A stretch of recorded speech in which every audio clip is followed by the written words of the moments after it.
Welcome to another deep dive. You guys know I love a good ghost story, and this one might take the cake. We've got a creepy abandoned house, a decades-old unsolved murder, and some seriously strange sounds caught on tape during a paranormal investigation. Yep, and we're going through that recording today, seeing if we can make sense of what this team caught on their microphones. Right, so we've got the transcript right here from these ghost hunters. They spent the night in this place called the Screaming House, hoping to get in touch with the spirit of Brenda Evans. Last seen alive at this very house before her untimely demise. They think her spirit still lingers there. Ooh, spooky. So, like always, we've got to ask, what's the setup? What's this Screaming House all about? Picture this. A rundown bungalow, practically hidden by overgrown weeds. The investigators said it was trashed, falling apart, broken windows, damp and moldy, you name it. Even before they even turned on their equipment, the atmosphere was thick with, bad vibes. Yeah, I'd be creeped out already. And we haven't even gotten to Brenda's story yet. Exactly, because this isn't just any abandoned house, it's got a tragic past. Brenda's disappearance and the discovery of her body later in a nearby manhole, a case that's still unsolved, makes this whole investigation even more chilling. So it's like straight out of a horror movie. You can practically feel that unsolved mystery just hanging in the air. No wonder these investigators think her spirit might still be there. So how do they try to get in touch with Brenda? They use this mix of classic paranormal investigation techniques along with some modern ghost hunting gadgets. Oh, I love the gadgets. Right? First, they just start calling out to Brenda, hoping for any sign, a noise, a sound, anything to break that eerie silence. Like they're just striking up a conversation with the void? Pretty much. But they're also using some more, let's say, scientific equipment. Things like K2 meters, those things that measure electromagnetic fields. Sudden spikes can sometimes mean there's something else there. Right. Makes sense. And then there's RM pods. These are motion detectors that pick up even the tiniest movements. So they're calling out to Brenda. They've got their gear ready to go. What happens next? Do they actually get a response? Yeah, so this is where it gets really interesting. As they're getting settled in, they start hearing things. A soft humming, some tapping, and even a low rumbling. Like something is moving beneath the floorboards. Okay, that's creepy, especially in that old house. Are they thinking it's Brenda? Well, they jump right to EVP, electronic voice phenomena. Basically those sounds or voices that some think are spirits trying to talk.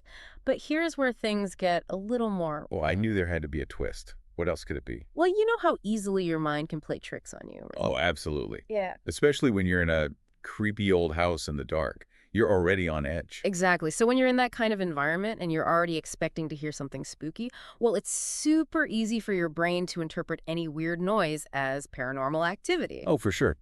Every creaking floorboard sounds like footsteps. But they have audio recorders, don't they? They're not just going off of what they hear in the moment. Right. And that's what's so interesting about cases like this. We can actually go back and listen to the recordings and analyze the sounds. Was it actually unexplainable, or could there be another reason? Let me guess. They find a totally normal explanation, right? Well, a little while later, guess what they hear? What? A cat. Okay, I mean, cats are sneaky and they make weird noises. But you're telling me a cat could explain all those sounds, the humming, the tapping, the rumbling? That seems like a stretch. That's the question, isn't it? It's like that saying, if you hear hoofbeats, think horses, not zebras. But in a haunted house, your brain automatically jumps to ghosts. So is that it? Was it just a cat in an empty house? Not so fast. I mean, it's definitely possible the cat made some or even all of the sounds. But remember, the investigators heard these noises when they were in the thick of it. Their senses were heightened. They were expecting something paranormal. Even if they know a cat could be making the noise, it's hard to shake that feeling that it could be something else. Right, like their brains are battling it out. Logic versus spooky intuition. Exactly. It's like their brains are trying to make sense of what they're hearing and what they believe. And psychologically, that's fascinating. So what's going on in their minds when they hear that cat? Tell me more. So you've got this belief. Let's say you believe Brenda's spirit is in the house. Then bam, evidence that challenges that belief, the cat. What happens next? Does your brain just go, okay, guess I was wrong? Probably not without a fight. It's hard to just let go of an idea like that, especially with something as, emotional as a haunting. Right. Our brains don't like inconsistency. We want explanations that make sense. So when we get conflicting evidence, sometimes we do this thing called confirmation bias. Ooh, confirmation bias. That's a good one. Basically, we tend to pay more attention to information that already matches what we believe, even if it means ignoring stuff that doesn't fit. So even though they heard a cat, part of them is still holding on to that idea that it could be Brenda's spirit. It's possible. They might say, okay, maybe the cat made some of the sounds, but not that one.